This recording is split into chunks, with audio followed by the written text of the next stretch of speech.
예, 한판 브리핑 김수민 평론가와 함께하겠습니다. 어서 오십시오. 네, 반갑습니다. 네, 그리고 오늘 진수희 전 장관님, 박성태 실장님 두 분 다 어서 오십시오. 네, 안녕하세요.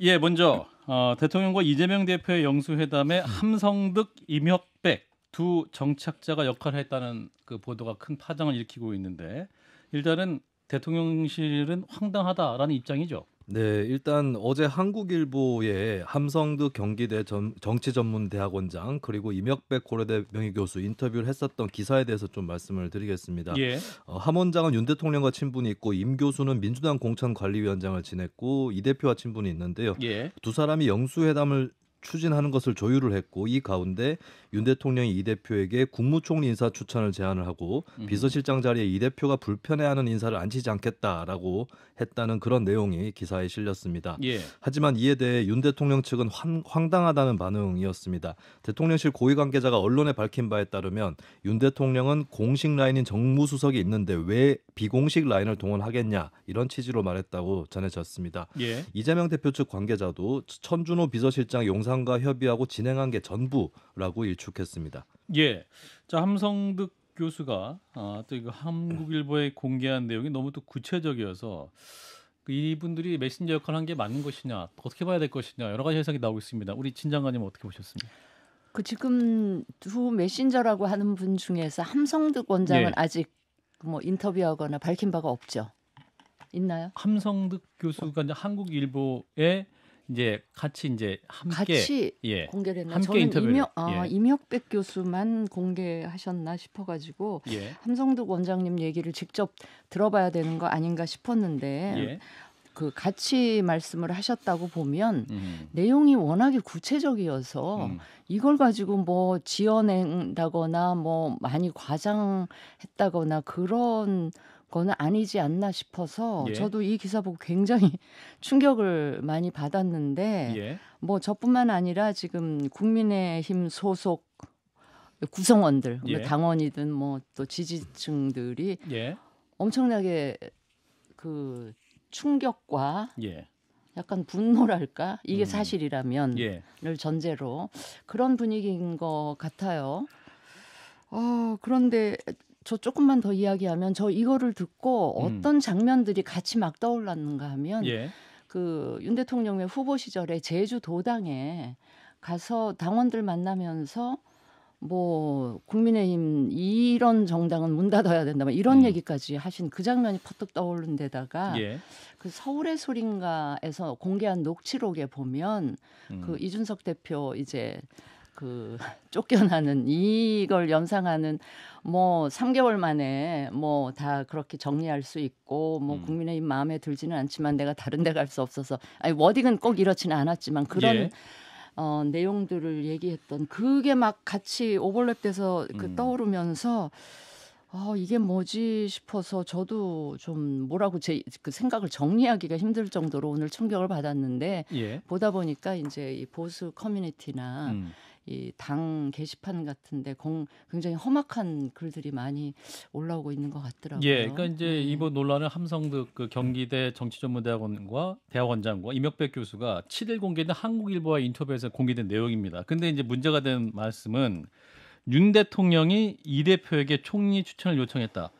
그런데 차기 대선에서 이 대표의 경쟁자가 될 만한 인사는 대통령실 인선에서 배제하겠다는 뜻을 전했다. 뭐 이런 내용이 전해져서 이제 보수 측에서 반발이 있는 건데 박 실장님 어떻게 보셨어요? 저는 이 전 과정이 상당히 놀랍고 부적절합니다. 뭐 부적절이라는 건 상당히 완곡한 표현이고요. 일단 사실관계 여부를 파악을 해야 되는데 예. 저도 처음에 한국일보 기사를 보고 좀 놀랐거든요. 이게 맞나? 근데 맞을 것 같아요. 그 전에 다른 변호사 한 분이 여야 영수회담에 비선 역할을 했다. 그래서 그건 좀 아닌 것 같다라고 저는 생각이 들었고, 예. 근데 이번 건은 신빙성이 상당히 높더라고요. 왜냐하면 이 두 분이 밝힌 더군다나 한국일보에 직접 찾아가서 공동으로 인터뷰를 했거든요. 그 내용이 구체적이에요. 대통령실에서는 오늘도 황당하다 했고 어제도 공식 라인을 통해서 했다라고 했지만 예. 부인을 하려면 구체적으로 부인을 해야 됩니다. 만약 사실이 아니라면 첫 번째 팩트인 대통령이 함성득 원장에게 전화했다는 그 사실관계만 부인하면 이건 부인되는 거예요. 예. 근데 그 부인이 현재까지 없습니다. 현재까지 없다면은 이건 대부분 맞다라고 추정할 수밖에 없고 그리고 그 뒤에 있던 정황과도 대부분 맞아 떨어집니다. 예를 들어서 총리 인선 얘기가 없었어요. 그래서 대통령이 그 얘기도 진짜 안 했나라고 생각했는데 지금 이 인터뷰 내용을 보면 이 비선들의 인터뷰 내용을 보면 없을만 했구나. 비선에서 이미 이건 논의가 끝난 문제구나라는 생각이 들어요. 예. 그래서 맞을 거라는 생각이 많이 들고요.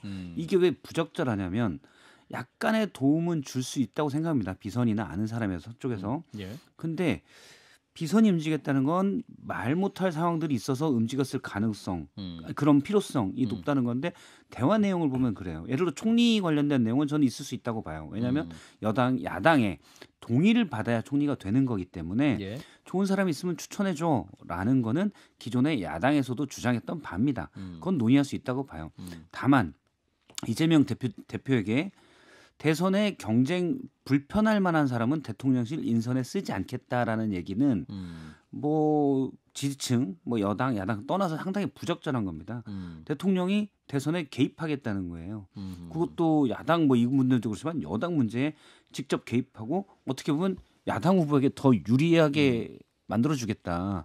좀 더 확대 해석하면 예. 그렇게 볼 수 있고 그러면 뭔가 거기에 대한 딜 그럼 대가를 줘야 되잖아요. 예. 그 정도로 내가 편의를 봐줬어라면 딜. 국정을 좀 도와줘. 과연 뭐 크게 보면 이건지 그 부분이 이제 좀 의혹이 되는 거죠.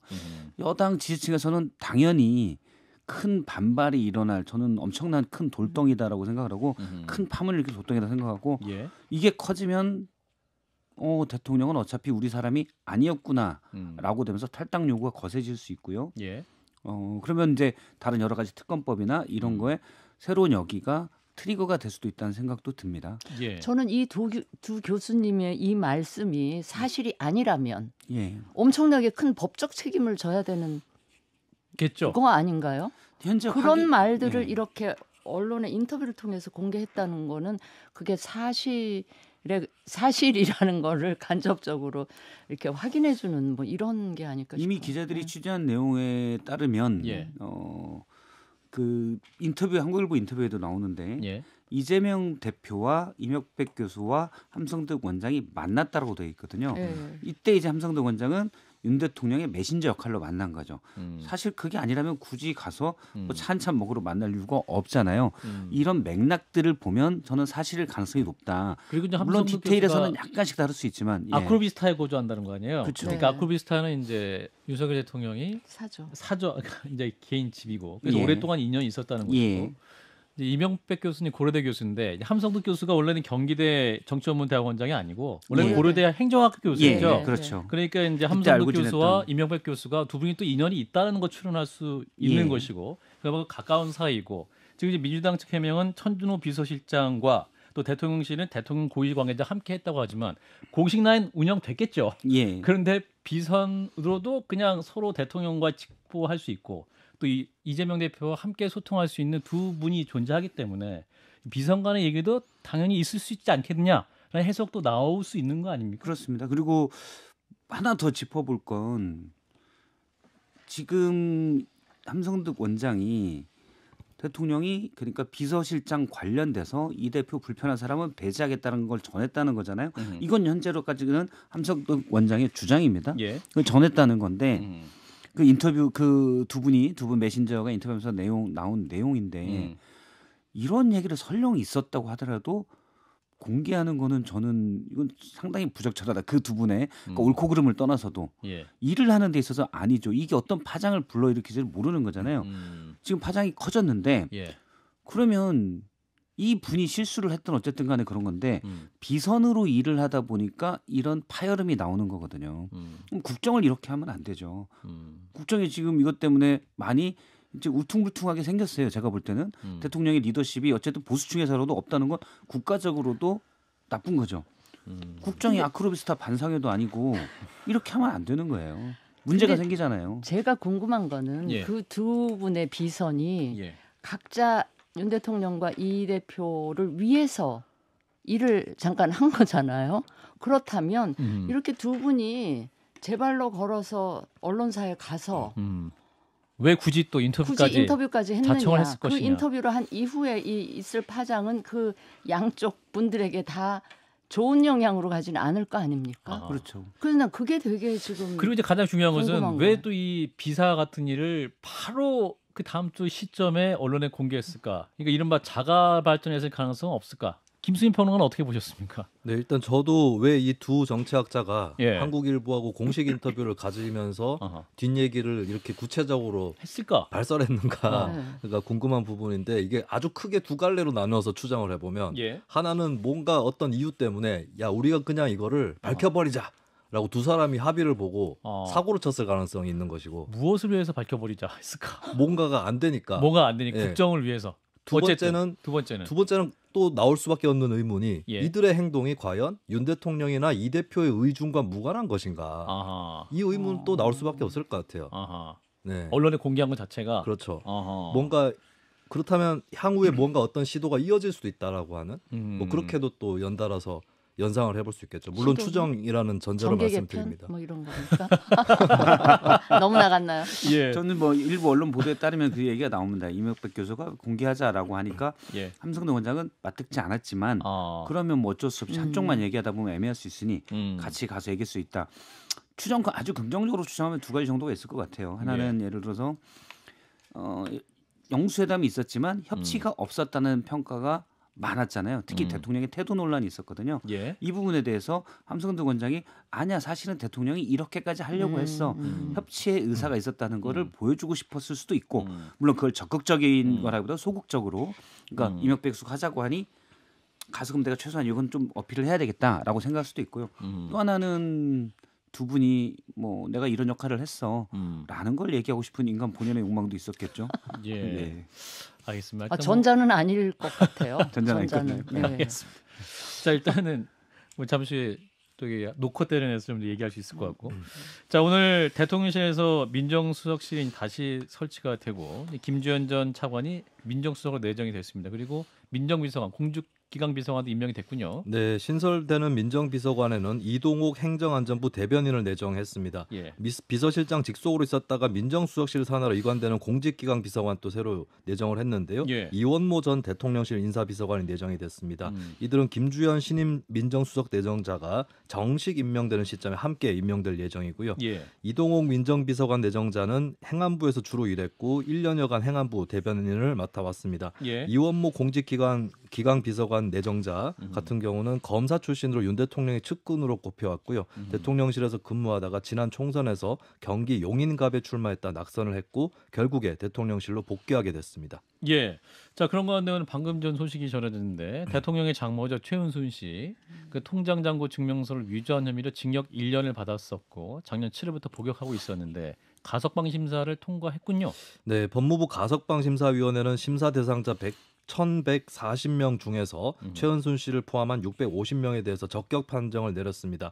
형기를 80% 넘게 채운 점과 건강 상태가 고려된 것으로 알려졌고요. 예. 9명 위원 중에 8명이 참석해서 만장일치로 결정을 했기 때문에 박성재 법무부 장관이 허가할 가능성이 큽니다. 예. 장관 결재가 이루어지면 부처님 오신 날 전날인 5월 14일 오전 10시에 출소하게 됩니다. 자 이제 민정수석실 관련 논평부터 좀 들어보겠습니다. 일단은 비서관의 임명이 했었는데 공직 비서관 교체가 어떤 의미일 것이냐. 일단 이시원 비서관은 그 최상병 관련 수사에 대한 외압 의혹 관련해서 수사 선상에 올라와 있는 상태고 이제 이원모 비서관이 다시 이제 총선에 차출됐다가 다시 돌아왔단 말이죠. 진 장관님 어떻게 보셨습니까? 그럼 저는 이걸 보고 이원모라는 사람에 대한 대통령의 예. 신뢰가 엄청나다. 또 그 부인 이원모 비서관 부인이 아마 또 김건희 여사랑 굉장히 가깝다는 걸로 그런가요? 알려져 있죠. 예. 그러다 보니 이 인사도 그렇게 썩 좋은 평을 받지는 못할 것 같고요. 예. 저는 이걸 보면서 앞으로 그 비서관 출신 중에 선거에 나갔다가 떨어진 분들이 몇 분 더 있죠. 예. 그런 분들이 속속 또 다시. 용산으로 복귀를 하는 신호탄인가 아하. 또는 그 당에서 그 찐윤으로 알려졌던 몇몇 젊은 정치인 예. 중에 또 낙선하신 분도 예. 또 용산으로 다시 가는가 뭐 그런 소문이 또 굉장히 있었기 때문에 네네. 근데 그런 인사가 앞으로 여러 건 지속이 된다면 정말 그 민심은 굉장히 좋지 않게 작용을 할 것이다. 그리고 민정수석실 저는 뭐 민심 동향 파악이 부활의 명분이었다면 예. 저는 검사 출신을 굳이 했어야 되느냐 이런 생각을 뭐 전부터 갖고 있었는데 결국은 검사 출신이 임명이 되면서 그 검사도 굉장히 지금 현재 검찰보다는 기수가 많이 위신 거죠. 예. 그러다 보니 이제 야당에서 의심하는 그런 의심이 일리가 있는 거 아니야 뭐 이런 생각까지 검찰 기강 잡기 아니냐? 네네 그런 생각이 들어서 예. 썩 좋은 인사는 아닌 것 같다라는 우려가 더 큽니다. 박 실장. 일단 저는 이원무 비서관을 개인적으로 뭐 전혀 모르고 당연히 모르고 그렇지만 예, 모르시는군요. 예. 예, 잘 몰라요. 근데 예. 측근 중에 측근으로 알려져 있잖아요. 대통령의 예, 왜 그러냐면 뭐 그 대통령이 직접 이원무 비서관의 결혼 중매도 서준 그런 거고 이원무 비서관의 부인이 지난번 대통령 출장 때 여사를 수행하다가 논란이 된 바도 있습니다. 측근 중에 측근인데 뭐 측근 중에 측근을 안 칠 수 있죠. 그런데 과연 비서관 하다가 총선 나갔다가 떨어지니까 한 달도 안 돼서 다시 비서관으로 온다. 이게 적절한가? 예. 이게 국민들에게 어떻게 비칠지 이런 부분에 대한 고려가 전혀 없었던 것 같고요. 예. 그러면 이분이 일을 잘할 거냐? 일단 드러난 걸로만 보면 인사비서관을 했는데 윤석열 정부의 인사가 잘 됐다고 볼 수가 없잖아요. 그리고 또 하나 이분이 37기입니다. 연수원 37기인데 네. 이전에 이시원 비서관이 28기인가 그럴 거예요. 한참 높아요. 그러면 공직기강에서 사실은 검찰 쪽에 어느 정도 같이 얘기도 하면 기수가 어느 정도 높아야 되거든요. 이원석 총장 27기니까 이시원 공직기강 비서관이 한 기수 후배입니다. 기수로는. 예. 근데 이분은 꽤 후배예요. 그러면 공직기강도 잘할까? 그냥 기계적으로만 본다면 그냥 측근을 있는 자리에 앉혔구나. 왜 이시원 비서관이 최상병 수사 외압 때문에 그 자리에 계속 있는 게 부적절하니 예. 또 다른 최측근을 갖다 앉혔구나라고밖에는 제가 볼 때는 해석이 안 됩니다. 그럼 그게 과연 적절한가? 예. 예. 김주현 일단 민정수석이 있기 때문에 예. 이분의 기수가 높기 때문에 그렇죠. 예. 예. 근데 이제 민정수석이 기수 차이가 엄청나잖아요. 거의 18기로 알고 있는데 총장보다 9기수 선배인데 또 실무적으로는 공직기강 비서관이 또 해야 되는 일들이 있거든요. 예전에 이제 반부패 비서관이 그런 역할들을 했는데 검찰이랑 같이 뭐 얘기한다든지 물론 그런 일을 제가 뭐 잘하라고 이렇게 한 건 아니지만 알겠습니다. 네, 그런 게 있는데 그건 좀 그러니까 윤 대통령 입장에서 생각한다면 측근 빼고는 적절한 인사인가라는 의문은 듭니다. 예. 이제 또 하나 오늘 이제 대통령의 장모인 최은순 씨가 가석방 결정이 됐는데 이제 대통령의 장모라고 오히려 또 역차별하는 것도 문제다 이런 지적도 나왔다 그러는데 진 장관님 어떻게 보셨습니까 오늘 과정? 뭐 저는 그럴 수 있는 측면이 분명히 있습니다. 그래서 예. 뭐 연세도 일단 있고 거의 지금 형기 작년 7월에부터 따져보면 뭐 거의 한 10개월 가까이 살았기 때문에 예. 거기다 또 오늘 어버이날이기도 하고 그래서 그 정도는 조금 그냥 감안해도 되는 것이 아니냐. 넘어갈 수도 있지 않나 그런 생각이 드네요. 안 그러면 지금요 내일이 당장 기자회견 날인데 예. 지금 오늘만 해도 엄청나게 많은 이슈들이 많이 쏟아졌죠, 많이 쏟아져서 예. 내일 1시간 갖고는 도저히 기자회견이 소화가 안 될 것. 그런데 한 같다는 3시간 느낌. 하셔야 될 것 같은데 예, 박 실장. 형식적으로는 전 뭐 그럴 수 있다고 봐요. 외부 인사가 많이 들어간 심의위에서 예. 결정을 한 거니까 그리고 벌써 2번인가요? 떨어졌었잖아요. 형계 80% 이상을 채웠다고 하고 제가 자료를 찾아보니까 2022년 기준으로 가석방 비율이 40% 그러니까 신청해서 되는 비율이 40% 되더라고요. 2년 전에 비해서 한 10%포인트 이상 올랐고 예. 꽤 올랐습니다. 그래서 예. 형식적으로는 뭐 무리가 없어 보이는데 앞서 이제 진 장관님이 어버이날 얘기하셨는데 지금 수감돼 있는 어버이가 꽤 많기 때문에 그건 안 될 것 같고 제가 볼 때 예. 어버이라고서는 안 될 것 같아요. 그러면 그 어린이날 청소년들이 나와야 아니 되냐 그러면 그것도 좀 뭐 그렇고. 역차별이요. 역차별. 예.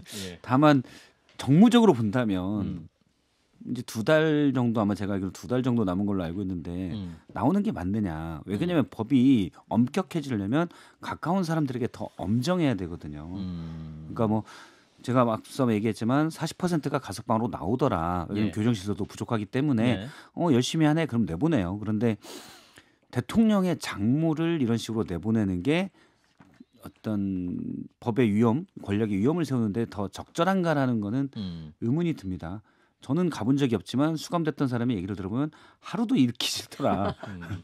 이런 얘기를 하지만 예. 어쨌든 그런 부분은 좀 아쉽습니다. 예. 자, 그 얘기 마무리하고. 자, 일단 더불어민주당 박찬대 원내대표 오늘 또 개헌 필요성을 언급해 눈길을 끌고 있는데 대통령 4년 중임제 얘기가 나왔다면서요? 네, 어제 경향신문과 인터뷰에서 박찬대 민주당 원내대표는 대통령 4년 중임제 개헌에 대해 개혁과 진보를 위해 필요한 시점으로 인식한다고 말했습니다. 그러면서 가능하다면 개헌 특위를 만드는 것부터 시작해야 한다고 말을 했는데요. 예. 이 같은 언급은 대통령 임기 단축에 대한 질문에 답변하는 과정에서 나왔습니다. 또 박 원내대표는 대통령 탄핵에 대해선 탄핵 명령은 국민이 하는 것이라면서 국민이 대통령에게 맡긴 권한을 내놓으라고 하는 시점은 대통령 하기 나름이고 국민이 그 분노를 표출하는 시점에 따라 달라질 수 있다라고 말했습니다. 예. 자, 박찬대 원내대표 오늘 또 전국민 민생회복 그 지원과 또 최상병 특검법을 또 강조를 했는데 네, 박찬대 원내대표는 민주당 최고위원회 회의에서 대통령이 기자회견을 한다는 것이 뉴스거리가 되는 현실이 참 비극적이라면서 대통령이 기자회견을 통해 전 국민 25만 원 민생 회복 지원금과 최상병 특검법을 전면 수용하라라고 촉구를 했습니다. 예. 전 국민 지원금에 대해선 수많은 자영업자가 한계 상황이라고 강조했고요. 예. 최상병 특검과 관련해선 공수처 수사 결과를 보고 나서 특검 여부를 논의하자는 건 정말 한가한 얘기거나 진상을 은폐하자는 소리와 다르지 않다라고 잘라서 말했습니다. 예. 뭐 다른 이슈는 일단 놓고 뜨려서 다룰 수 있을 것 같고 이 대통령 4년 중임제 개헌론 이 부분은 어떻게 판단하시는지 짧게 말씀 들어볼까요? 장관님부터. 저는 이 87년 체제라고 할 수 있는 이 예. 권력 구조 개편. 개편은 저는 필요하다고 보는데 예. 과연 이번에 개편을 할 때 내각제로 갈 거냐 아니면 이제 권력 분산을 하는 이원 집정부제로 갈 거냐 뭐 이제 4년 중임제 이런데 저도 생각이 그때그때 조금씩 달라지는데 아하. 저는 권력 분점이 필요하지 않나 싶은 생각이 들어서